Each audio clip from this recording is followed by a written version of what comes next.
বিসমিল্লাহির রহমানির রহিম। প্রিয় শ্রোতা, আসসালামু আলাইকুম। এখন শুনবেন সূরা হামিম আস-সাজদার তেলাওয়াত ও তরজমা, পারা 24 এবং 25। বিসমিল্লাহির রহমানির রহিম। হামিম তানজিলুম মিনার রহমানির রহিম। كتاب فصلت آياته قرآنا عربيا لقوم يعلمون بشيرا ونذيرا فأعرض أكثرهم فهم لا يسمعون وقالوا قلوبنا في أكنة مما تدعوننا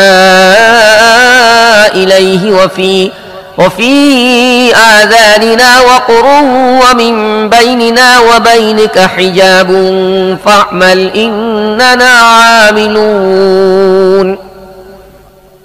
পরম করুণাময় ও মেহেরবান আল্লাহর নামে শুরু করছি। হামিম, এটা পরম দয়ালু ও মেহেরবান আল্লাহর পক্ষ থেকে নাজিলকৃত জিনিস। এটি এমন এক গ্রন্থ যার আয়াতসমূহ সুস্পষ্টভাবে বর্ণিত হয়েছে।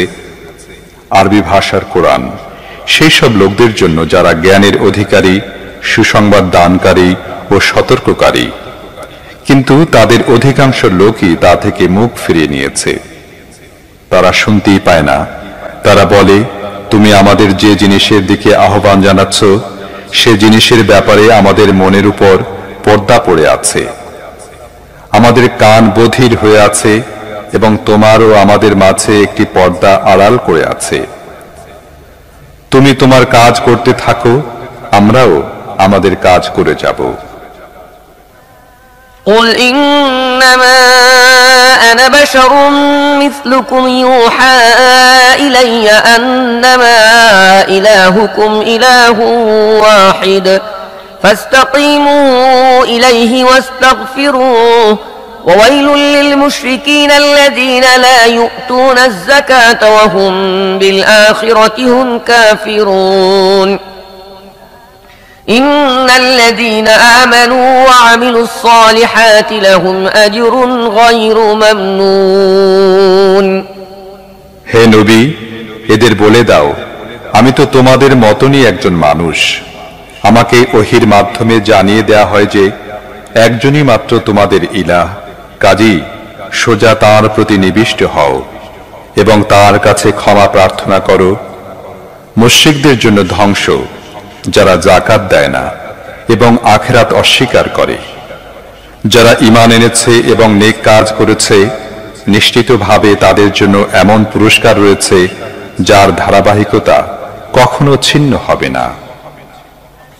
قل أئنكم لتكفرون بالذي خلق الأرض في يومين وتجعلون له أندادا ذلك رب العالمين وجعل فيها رواسي من فوقها وبارك فيها وقدر فيها أقواتها في 4 أيام سواء للسائلين ثم استوى إلى السماء وهي دخان فقال لها وللأرض ائتيا طوعا أو كرها قالتا أتينا طائعين।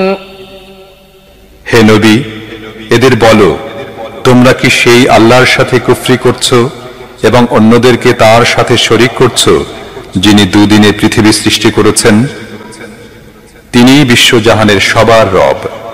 তিনি পৃথিবীকে অস্তিত্ব দানের পর উপর থেকে তার উপর পাহাড় স্থাপন করেছেন এবং তাতে বরকত দান করেছেন, আর তার মধ্যে সব প্রার্থীর জন্য প্রত্যেকের চাহিদা ও প্রয়োজন অনুসারে সঠিক পরিমাপে খাদ্য সরবরাহ করেছেন। এসব কাজ 4 দিনে হয়েছে। তারপর তিনি আসমানের দিকে মনোনিবেশ করেছেন, যা সেই সময় কেবল ধোঁয়া ছিল। তিনি আসমান ও জমিনকে বললেন, ইচ্ছায় হোক বা অনিচ্ছায় হোক তোমরা অস্তিত্ব ধারণ করো। উভয় বলল, আমরা অনুগতদের মতোই অস্তিত্ব গ্রহণ করলাম। فقضاهن 7 سماوات في يومين وأوحى في كل سماء أمرها وزينا السماء الدنيا بمصابيح وحفظا ذلك تقدير العزيز العليم فإن أعرضوا فقل أنذرتكم صاعقة مثل صاعقة عاد وثمود إذ جاءتهم الرسل من بين أيديهم ومن خلفهم ألا تعبدوا إلا الله قالوا لو شاء ربنا لأنزل ملائكة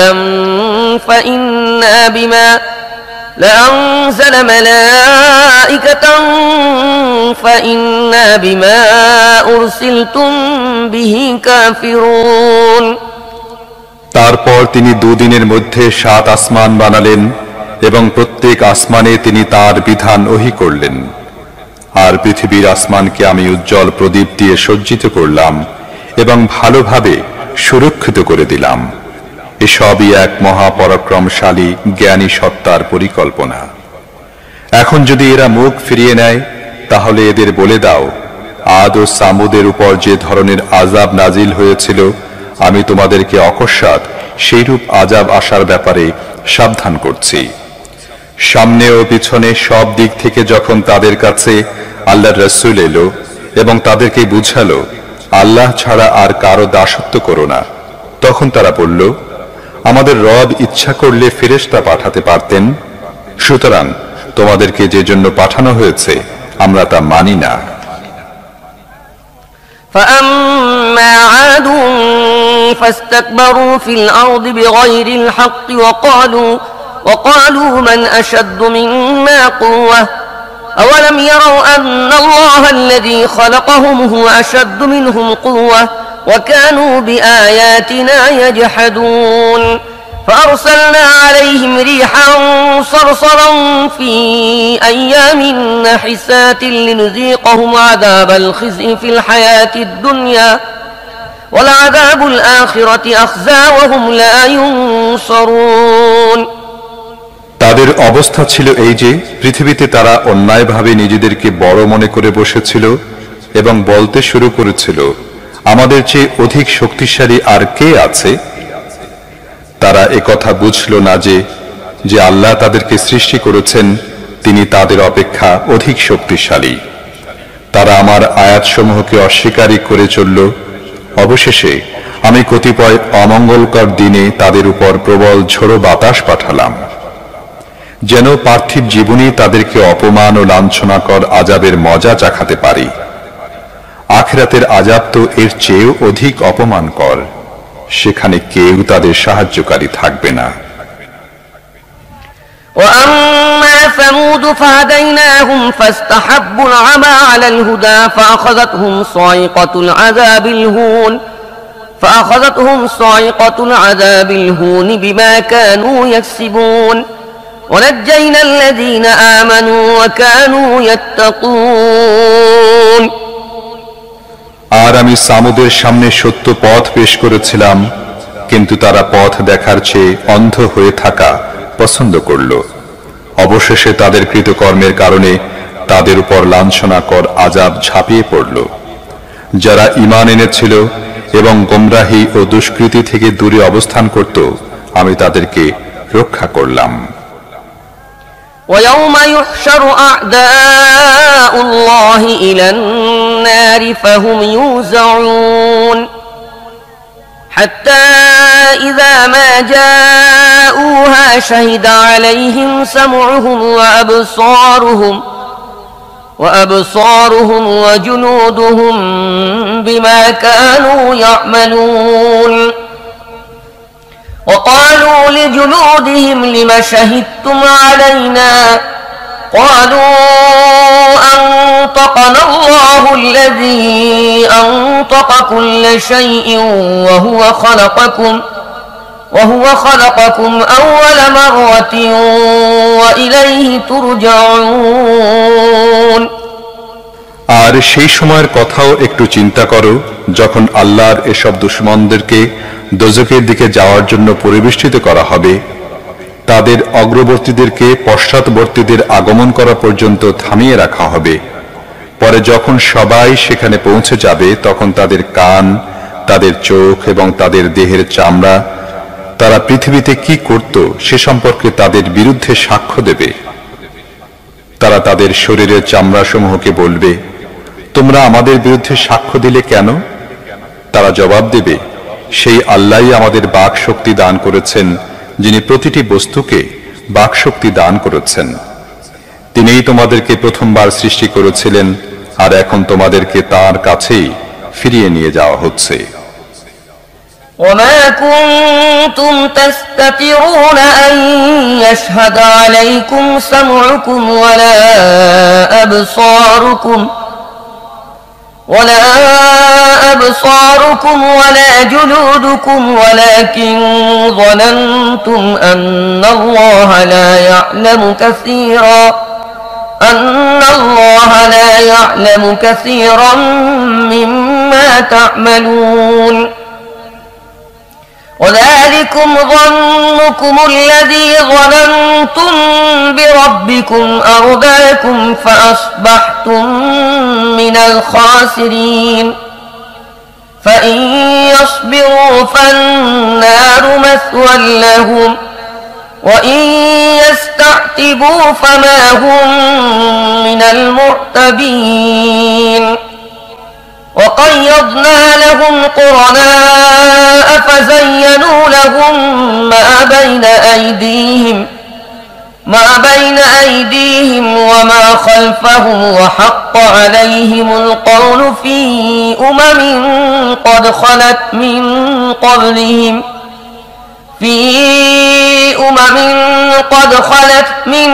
قبلهم من الجن والإنس إنهم كانوا خاسرين পৃথিবীতে অপরাধ করার সময় যখন তোমরা গোপন করতে তখন তোমরা চিন্তাও করনি যে তোমাদের নিজেদের কান, তোমাদের চোখ এবং তোমাদের দেহের চামড়া কোন সময় তোমাদের বিরুদ্ধে সাক্ষ্য দেবে। তোমরা তো বরং মনে করেছিলে তোমাদের বহু সংখ্যক কাজকর্মের খবর আল্লাহ রাখেন না। তোমাদের এই ধারণা যা তোমরা তোমাদের রব সম্পর্কে করেছিলে তোমাদের সর্বনাশ করেছে এবং এর বদৌলতেই তোমরা ক্ষতিগ্রস্ত হয়েছ। এ অবস্থায় তারা ধৈর্য ধারণ করুক বা না করুক, আগুনই হবে তাদের ঠিকানা। তারা যদি প্রত্যাবর্তনের সুযোগ চায় তাহলে কোনো সুযোগ দেয়া হবে না। আমি তাদের উপর এমন সব সঙ্গী চাপিয়ে দিয়েছিলাম যারা তাদেরকে সামনের ও পিছনের প্রতিটি জিনিস সুদৃশ্য করে দেখাতো। অবশেষে তাদের উপরও আযাবের সেই সিদ্ধান্ত প্রযোজ্য হল যা তাদের পূর্ববর্তী জিন ও মানব দল সমূহের ক্ষেত্রে প্রয়োগ করা হয়েছিল। নিশ্চিতভাবেই তারা ক্ষতিগ্রস্ত ছিল। وقال الذين كفروا لا تسمعوا لهذا القرآن وقال الذين كفروا لا تسمعوا لهذا القرآن والغوا فيه لعلكم تغلبون فلنذيقن الذين كفروا عذابا شديدا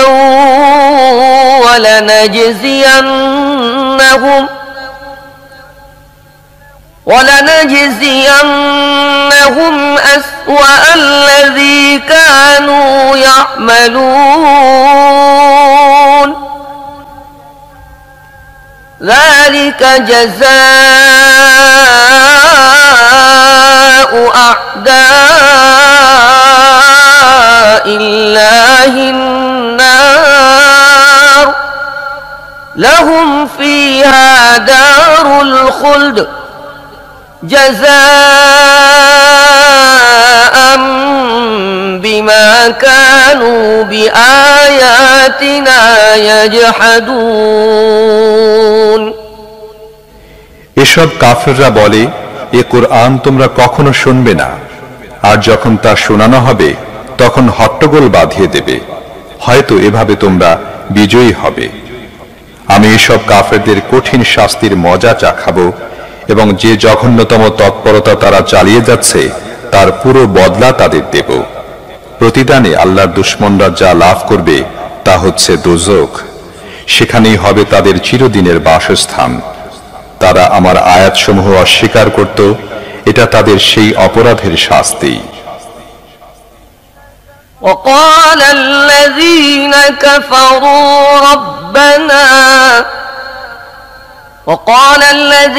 كفروا ربنا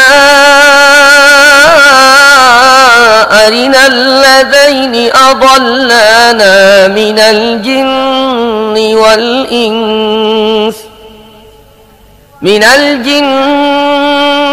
والإنس نجعلهما تحت أقدامنا ليكونا من الأسفلين। সেখানে এসব কাফের বলবে, হে আমাদের রব, সেই সব জিন ও মানুষ আমাদের দেখিয়ে দাও যারা আমাদের পথভ্রষ্ট করেছিল, আমরা তাদের পদদলিত করব যাতে তারা লাঞ্ছিত ও অপমানিত হয়। إن الذين قالوا ربنا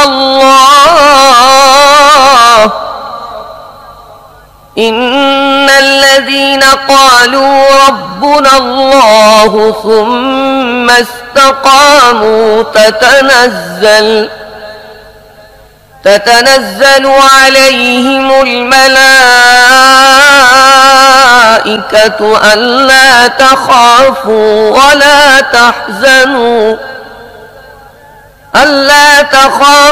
ولا تحزنوا وأبشروا بالجنة التي كنتم توعدون। যারা ঘোষণা করেছে আল্লাহ আমাদের রব, অতঃপর তার উপরে দৃঢ় ও স্থির থেকেছে, নিশ্চিত তাদের কাছে ফেরেশতারা আসে এবং তাদের বলে, ভীত হয়ো না, দুঃখ করো না, এবং সেই জান্নাতের সুসংবাদ শুনে খুশি হও তোমাদেরকে যার প্রতিশ্রুতি দেয়া হয়েছে। নাহনু আউলিয়াউকুম ফিল হায়াতিদ দুনিয়া ওয়া ফিল আখিরাহ ওয়া লাকুম ফিহা মা তাশতাহি আনফুসুকুম ولكم فيها ما تدعون نزلا من غفور رحيم।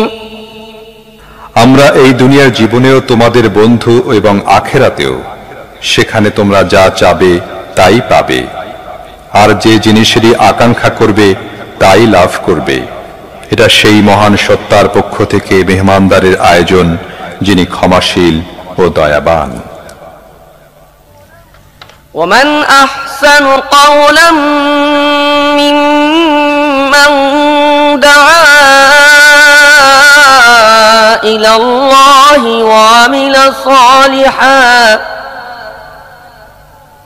وعمل صالحا وقال إنني من المسلمين। সেই ব্যক্তির কথার চেয়ে আর কার কথা উত্তম হবে যে আল্লাহর দিকে ডাকলো, সৎ কাজ করলো এবং ঘোষণা করলো, আমি মুসলমান।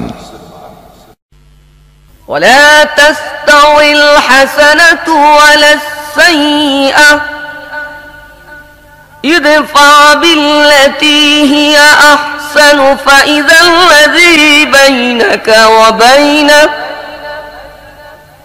ولا تستوي الحسنة ولا السيئة ادفع بالتي هي أحسن فإذا الذي بينك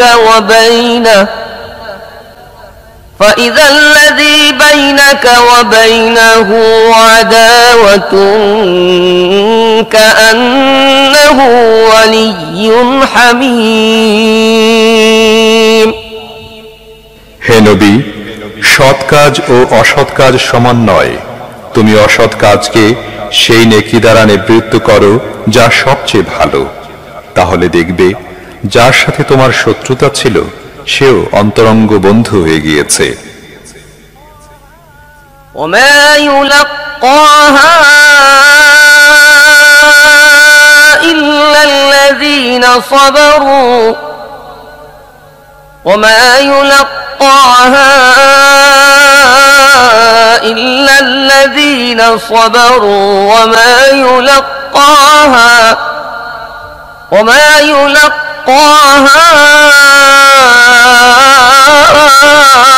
إلا ذو حظ عظيم وإما ينزغنك من الشيطان نزغ فاستعذ بالله إنه هو السميع العليم ধৈর্যশীল ছাড়া এ গুণ আর কারো ভাগ্যে জোটে না, এবং অতি ভাগ্যবান ছাড়া এ মর্যাদা আর কেউ লাভ করতে পারে না। যদি তোমরা শয়তানের পক্ষ থেকে কোনো প্ররোচনা আঁচ করতে পারো তাহলে আল্লাহর আশ্রয় প্রার্থনা করো, তিনি সব কিছু শোনেন এবং জানেন। ومن آياته الليل والنهار والشمس والقمر لا تسجدوا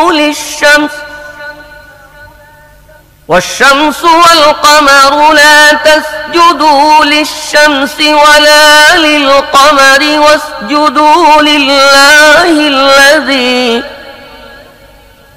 الذي خلقهن إن كنتم إياه تعبدون فإن استكبروا فالذين عند ربك يسبحون له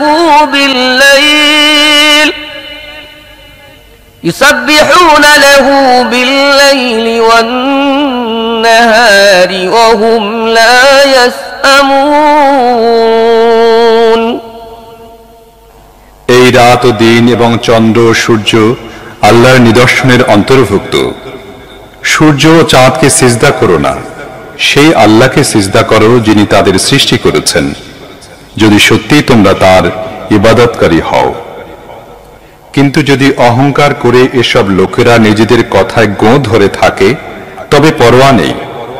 যেসব ফেরেশতা তোমার রবের সান্নিধ্য লাভ করেছে তারা রাত দিন তাঁর তাসবিহ বর্ণনা করছে এবং কখনো ক্লান্ত হয় না। ومن آياته أنك ترى الأرض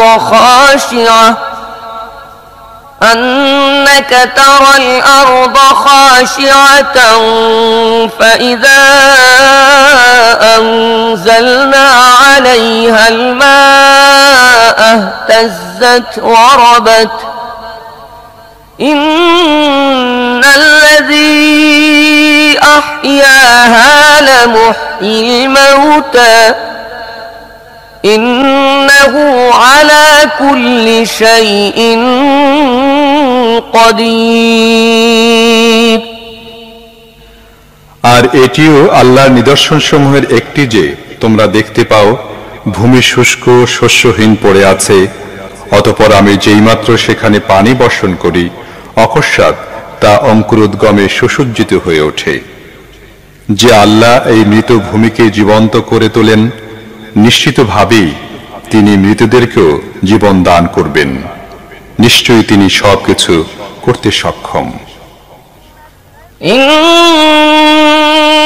الذين يلحدون في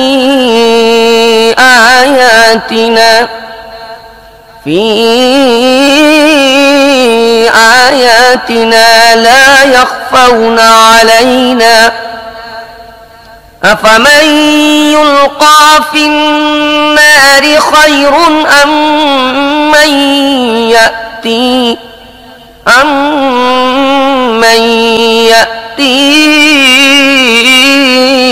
آمنا يوم القيامة اعملوا ما شئتم إنه بما تعملون بصير। যারা আমার আয়াতসমূহের উল্টা অর্থ করে তারা আমার অগোচরে নয়। নিজেই চিন্তা করে দেখো যে ব্যক্তিকে আগুনে নিক্ষেপ করা হবে সেই ব্যক্তি ভালো, না যে ব্যক্তি কিয়ামতের দিন নিরাপদ অবস্থায় হাজির হবে সেই ভালো? তোমরা যা চাও করতে থাকো, আল্লাহ তোমাদের সব কাজ দেখছেন। ইন্নাল্লাযীনা কাফারু বিয-যিকরি লাম্মা জাআহুম ওয়া ইন্নাহু লাকিতাবুন আযীজ وإنه لكتاب عزيز لا يأتيه الباطل من بين يديه ولا من خلفه تنزيل من حكيم حميد। এরা সেই সব লোক যাদের কাছে উপদেশ বাণী আসলে মানতে অস্বীকার করেছে, কিন্তু বাস্তবে যে এটি একটি মহা শক্তিশালী গ্রন্থ। বাতিল না পারে সামনে থেকে এর উপর চড়াও হতে, আর না পারে পিছন থেকে। এটা মহা জ্ঞানী ও পরম প্রশংসিত সত্তার নাজিলকৃত জিনিস।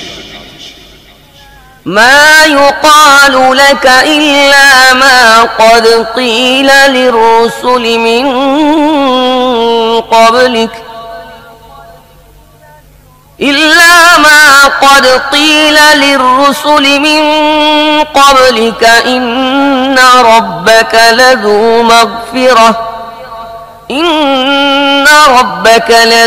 مغفرة وذو عقاب أليم। হে নবী, তোমাকে যা বলা হচ্ছে তার মধ্যে কোনো জিনিসই এমন নেই যা তোমার পূর্ববর্তী রাসূলদের বলা হয়নি। নিঃসন্দেহে তোমার রব বড় ক্ষমাশীল এবং অতীব কষ্টদায়ক শাস্তিদাতাও বটে। ولو جعلناه قرآنا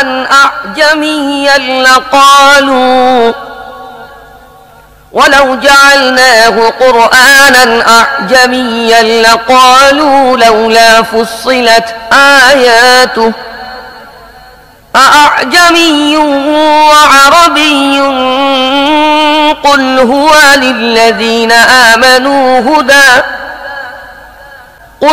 للذين آمنوا هدى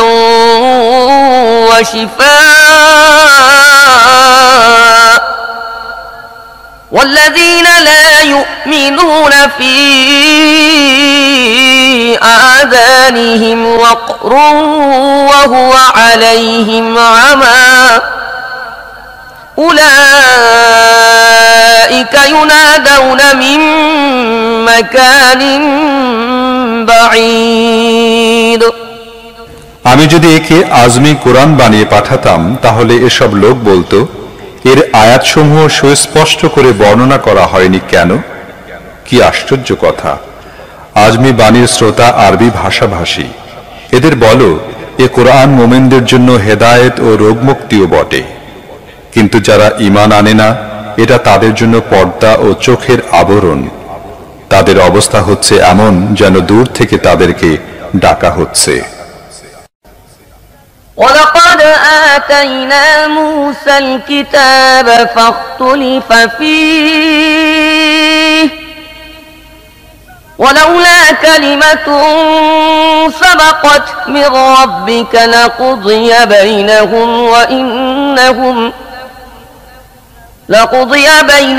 وَإِنَّهُمْ لَفِي شَكٍّ مِّنْهُ مُرِيبٍ من عمل صالحا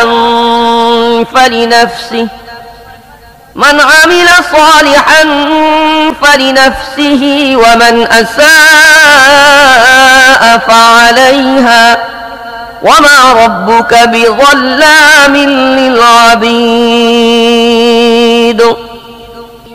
এর আগে আমি মূসাকে কিতাব দিয়েছিলাম, সে কিতাব নিয়েও এই মতানৈক্য হয়েছিল।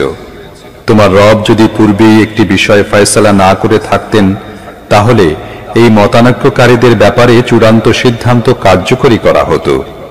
প্রকৃত ব্যাপার হল, এসব লোক সে ব্যাপারে চরম অস্বস্তিকর সন্দেহে নিপতিত। যে নেক কাজ করবে সে নিজের জন্যই কল্যাণ করবে, আর যে দুষ্কর্ম করবে তার মন্দ পরিণাম তাকেই ভোগ করতে হবে। তোমার রব বান্দাদের জন্য জালিম নন। إليه يرد علم الساعة وما تخرج من ثمرات من أكمامها وما تحمل من أنثى ولا تضع إلا بعلمه ويوم يناديهم أين شركائي قالوا آذناك ما منا من شهيد وضل عنهم ما كانوا يدعون من قبل وظنوا ما لهم من محيص। সেই সময়ের জ্ঞান আল্লাহর কাছে ফিরে যায় এবং সেসব ফল সম্পর্কেও তিনি অবহিত যা সবেমাত্র তাঁর কড়ি থেকে বের হয়। তিনি জানেন কোন মাদি গর্ভ ধারণ করেছে এবং কে বাচ্চা প্রসব করেছে। যেদিন তিনি এসব লোকদের ডেকে বলবেন, আমার সেই সব শরীকটা কোথায়? তারা বলবে, আমরা তো বলেছি আজ আমাদের কেউ এ সাক্ষ্য দিবে না। তখন সেই সব উপাস্যের সবাই এদের সামনে থেকে উধাও হয়ে যাবে যাদের এরা ইতিপূর্বে ডাকত। এসব লোক বুঝতে পারবে এখন তাদের জন্য কোনো আশ্রয়স্থল নেই। أيسأم الإنسان من دعاء الخير وإن مسه الشر فيئوس قنوط ولئن أذقناه رحمة منا من بعد ضراء مسته ليقولن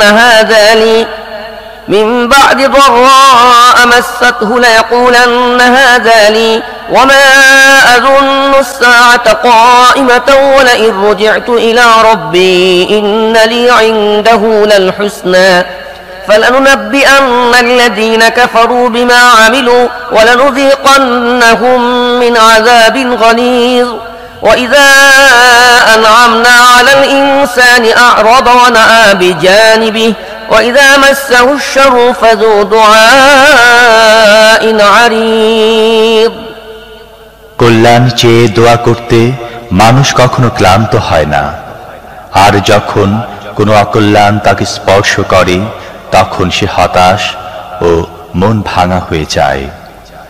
কিন্তু কঠিন সময় কেটে যাওয়ার পর যেই মাত্র আমি তাকে আমার রহমতের স্বাদ চাখাই, সে বলতে থাকে, আমি তো এরই উপযুক্ত।